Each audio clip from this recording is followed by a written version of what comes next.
ბევრი ამბობს, რომ ხელოვნურ ინტელექტს იმაზე დიდი გავლენა ექნება სოფლიოზე, ვიდრე თავის დროზე ქონდა ინდუსტრიულ რევოლუციას. და რატომ არის ახლა ეს მნიშვნელოვანი? ყველაფერი, რასაც დღეს ვიყენებთ და როგორ სისტემაში ვცხოვრობთ, არის ინდუსტრიული რევოლუციის წარმონაქმნი. სწორედ ინდუსტრიულმა რევოლუციამ გამოიწვია ის, რომ სკოლები და უნივერსიტეტები გახდა ყველასთვის ხელმისაწვდომი. მთლიანი კაცობრიობა შეთანხმდა იმაზე, რომ ადამიანმა უნდა ისწავლოს, აირჩიოს რაღაც პროფესია და შემდეგ შექმნას რაღაც ღირებულება ყველასთვის ამ პროფესიის საშუალებით. წარმოიდგინეთ ახლა თუ ეს ყველაფერი ინდუსტრიულმა რევოლუციამ დაიწყო და თუ ხელოვნურ ინტელექტს ამ რაღაცაზე უფრო დიდი გავლენა ექნება საერთოდ ყველაფერზე. მაშინ რამდენად შეიძლება ჩვენს გარშემო გარემო, სისტემა, რაშიც ვცხოვრობთ და ზოგადად ყველაფერი. ყველაზე სამწუხარო კი ამ ნაწილში რაც არის ის, რომ მთლიან მომავალ თაობას ვამზადებთ პროფესიებში, რომლებიც რამდენიმე წელში შეიძლება საერთოდ გაქრეს. ანუ ადამიანები, რომლებიც ახლა შედიან სკოლაში, ან აბარებენ უნივერსიტეტში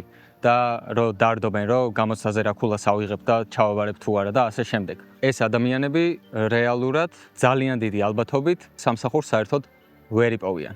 იმიტომ რომ იმ პროფესიებს, რასაც ახლა სწავლობენ, მომავალში გამოყენება აღარ ექნებათ. ახლა რატომ? ამ ყველაფრის კარგად გასააზრებლად, მინდა რომ თავიდან ბოლომდე აგიხსნათ თუ როგორ შეცვალა ინდუსტრიულმა რევოლუციამ მსოფლიო და როგორ შეიძლება შეცვალოს ხელოვნურმა ინტელექტმა მომავალი. ინდუსტრიულ რევოლუციამდე ადამიანები ზოგადად დაკავებული ვიყავით ფერმერობით. ანუ დედამიწის ეკონომიკა უმეტესად საჭმლის რაღაც წარმოებაზე იყო დაფუძნებული. ასე რომ თქვათ, მსოფლიოში მთლიანად აგრარული ეკონომიკა იყო მთავარი. ინდუსტრიული რევოლუცია კი დაიწყო ორთქლის ძრავის გამოგონებით ინგლისში მე-18 საუკუნეში. ამ ყველაფერს მოყვა ისეთი გამოგონებები და ისეთი წინსვლა, რომელმაც ეკონომიკის პროდუქტიულობა საგრძნობლად გაზარდა. ეხლა განახებთ გრაფიკს და მივხვდებით, რომ ინდუსტრიულ რევოლუციამდე დედამიწის ეკონომიკა, ანუ ღირებულება, რასაც თქვათ 1 წლის განმავლობაში ვქმნიდით, თითქმის სულ ერთი და იგივე იყო და ამ პერიოდის შემდეგ გეომეტრიული ზრდით წავიდა ეს ყველაფერი. ადამიანები სოფლებიდან გადავიდნენ ქალაქებში, დაიწყეს მუშაობა ქარხნებში. შემდეგ ქალაქებში ნელ-ნელა ახალი სამუშაოები გაჩნდა, ახალი ინდუსტრიები და მიხვდნენ ადამიანები, რომ ამ ყველაფრისთვის საბოლოოდ საჭირო იყო ცოდნა, რაღაც კონკრეტული ცოდნა. სწორედ ამიტომ სკოლები და უნივერსიტეტები გახდა ყველასთვის ხელმისაწვდომი. მოსახლეობის სწავლა, განათლება და ცოდნა პირდაპირ თანხვედრაში იყო ეკონომიკურ ზრდასთან. ანუ რაც უფრო ნასწავლი იყო რომელიღაც ქვეყნის მოსახლეობა კონკრეტულ სფეროებში, მით უფრო სწრაფად ვითარდებოდა ეკონომიკა. ხო და ადამიანებმაც დაიწყეს რაღაც პროფესიების არჩევა, სწავლა, შემდეგ მუშაობა და მთლიანი ეკონომიკა დაფუძნებული იყო და არის დღემდე ამ სისტემაზე. უნდა ისწავლო რაღაც კონკრეტული პროფესია, უნდა მიიღო რაღაც კონკრეტული ცოდნა და შემდეგ ამ ცოდნის გამოყენებით შექმნა რაღაც ღირებული. და როცა ღირებულებაზე ვსაუბრობ, ამ ვიდეოში ზოგადად რამდენჯერაც ღირებულებას ვახსენებ, ეს ნიშნავს რაღაც პროდუქტს ან სერვისს. ანუ რაც ადამიანებისთვის არის ღირებული. როგორ ხდება ახლა ეს ყველაფერი ზოგადად რო განვმარტო? შენ როცა რაღაც კონკრეტულ პროფესიას სწავლობ, შენ იღებ რაღაც კონკრეტულ ცოდნას, რომელიც სხვა ადამიანებს არ გააჩნიათ. საბოლოოდ როცა ამ ცოდნას იღებ და გამოდიხარ უნივერსიტეტიდან, ეძებ სამსახურს რა თქმა უნდა.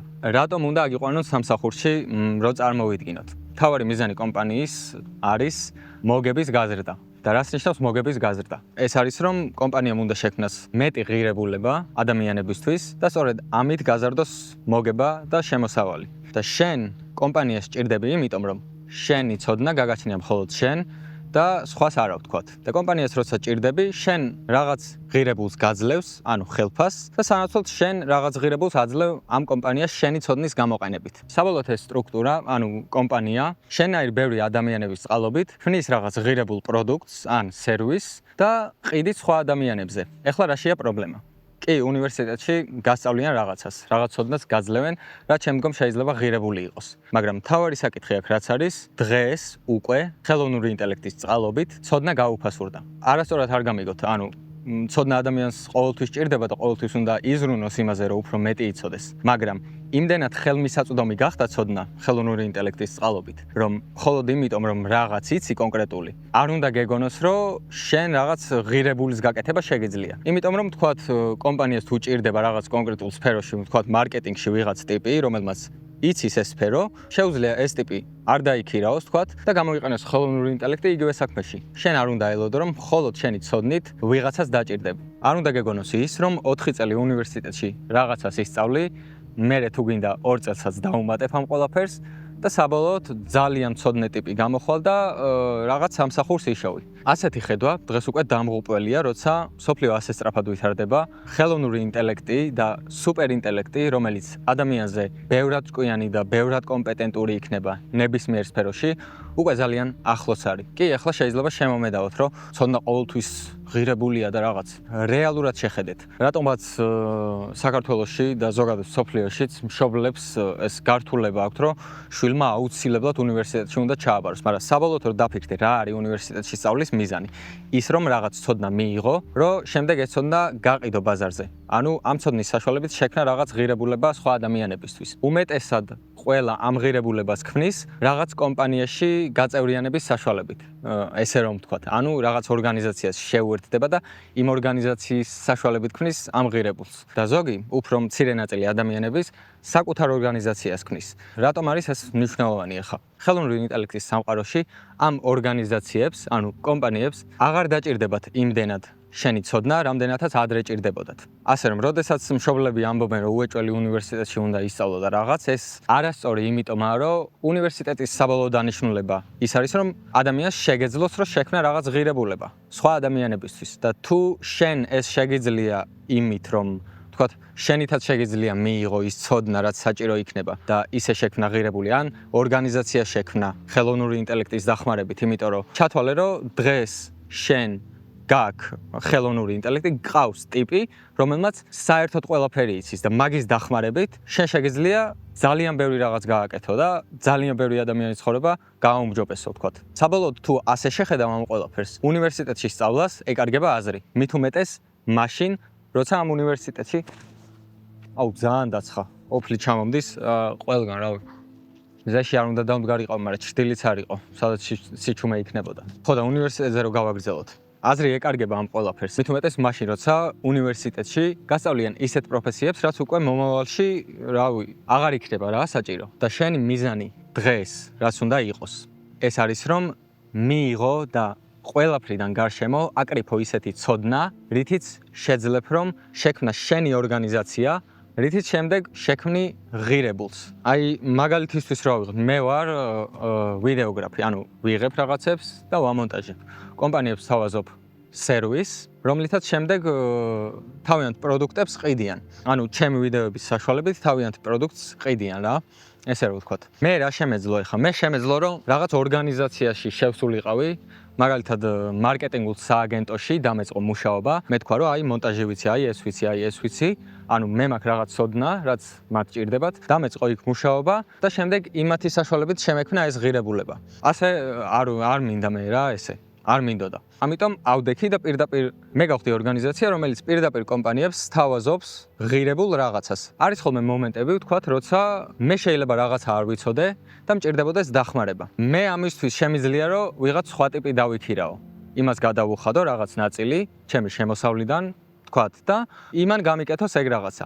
მაგალითად, ანიმაციების გაკეთება მე არ ვიცი. და მჭირდება რაღაც პროექტისთვის ანიმატორი, დავიქირავებ ტიპს, ჩემ ორგანიზაციაში ვთქვათ, შემოვა და ჩემთან ერთად იმუშავებს. მაგრამ მე ამას არ ვაკეთებ, მე ვიღებ ხელოვნურ ინტელექტს და იმას ვაგენერირებინებ ანიმაციას. იმიტომ რომ ეს ყველაფერი ვიცი. ხო და იმ ტიპმა ეხა ანიმატორი ვინც იყო, თუ ის ტიპი ფიქრობს, რომ რაღაც ორგანიზაციას შევუერთდები და ესე შევქმნი ჩემ ღირებულებასო, ძალიან გაუჭირდება, იმიტომ რომ მე უკვე მყავს აგერ ხელოვნური ინტელექტი, რომელსაც ანიმაციას გავაკეთებინებ. ხო და ამაშია რა საქმე. აი მაგალითად რომ გითხრათ, რამდენად ამარტივებს ყველაფერს ხელოვნური ინტელექტი. რაღაც აგენტი შევქმნი ხელოვნური ინტელექტის, რომელსაც Telegram-ზე შემიძლია მივწერო, რომ დაიწყე ვთქვათ, და ეს აგენტი დაიწყებს, ანუ ხელოვნური ინტელექტი დაიწყებს 10 იდეის დაგენერირებას თავისი ტექსტებით, კონკრეტული რაღაც მიმართულებით. შემდეგ ამ 10 იდეას და ტექსტებს უგზავნის სხვა ხელოვნურ ინტელექტს, რომელიც ამოწმებს ეს ინფორმაცია სანდოა თუ არა.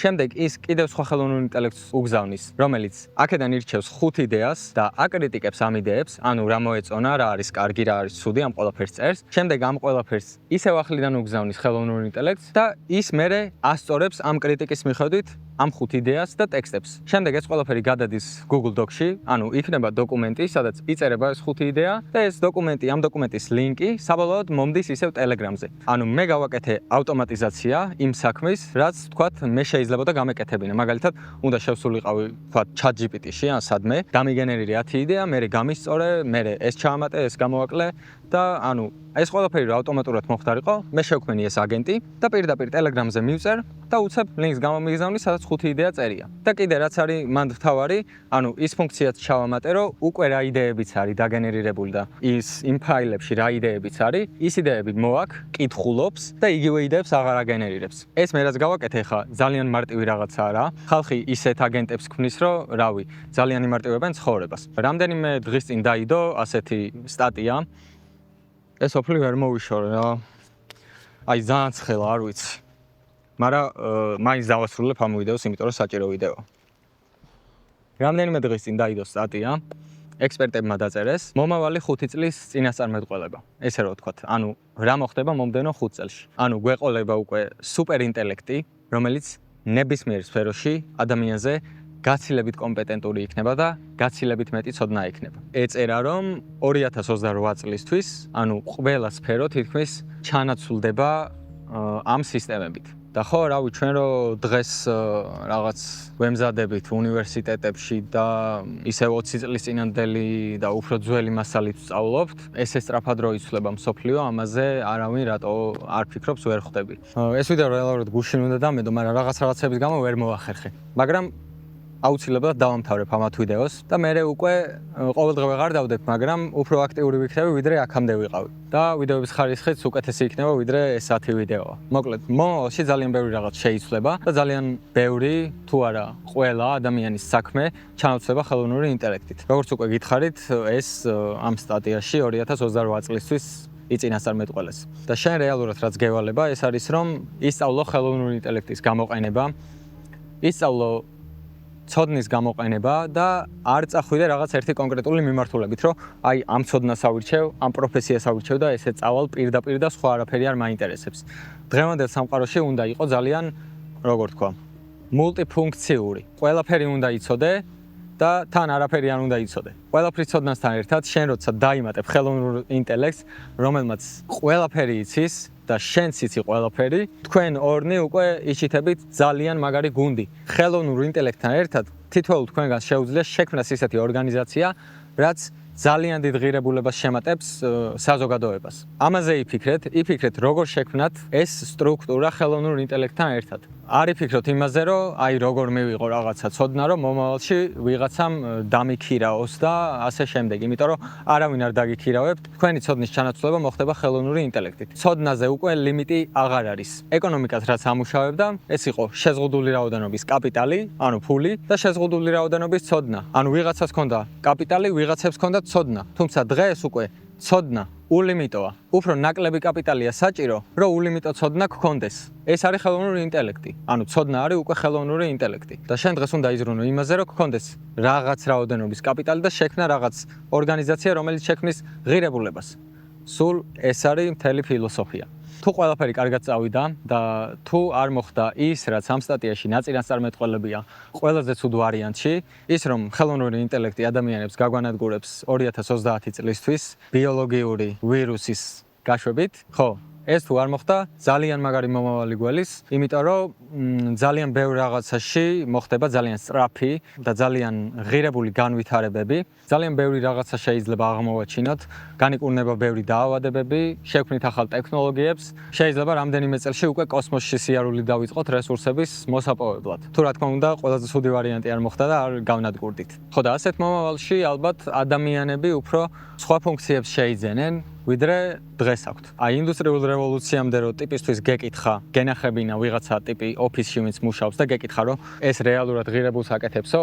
გეტყოდა რომ არა, არ აკეთებს ღირებულსა, საკუთარ თავს ატყუებსო, ეგ რა სამუშაოაო. მე აგერ კარტოფილი მოვყავს და ეს არისო რეალურადო რაღაცაო. ხო და ჩვენც დღეს შეიძლება რაღაცებს ვერ ვხედავდეთ და რაღაცები მოგვეჩვენოს ისე რომ აი ადამიანი ფუნქციას კარგავს, მაგრამ ადამიანებს უმეტესად ადამიანები გვაინტერესებს. ხელოვნური ინტელექტი უბრალოდ ხელს აწყობა, რაც ეკონომიკურ პროდუქტიულობას გაზრდის და ჩვენ გვექნება ძალიან ბევრი კარგი რაღაც, ძალიან სწრაფად. ანუ ცხოვრების ხარისხით საგრძნობლად გაიზრდება, როგორც გაიზარდა ინდუსტრიული რევოლუციის მერე. თუმცა დღეს უფრო დიდ მასშტაბებში მოხდება ეს ყველაფერი. გირჩევთ რომ დაიწყოთ უკვე ამ ყველაფერზე ზრუნვა და ფიქრი. დღეისთვის სულ ეს იყო. მე თქვენი მჯერა, საკუთარი თავისის მჯერა და აბა თქვენ იცით. თქვენ ხართ ჭკვიანები, ძლიერები და ვიცი რომ ყველაფერი გამოგივათ. აბა ჰეთ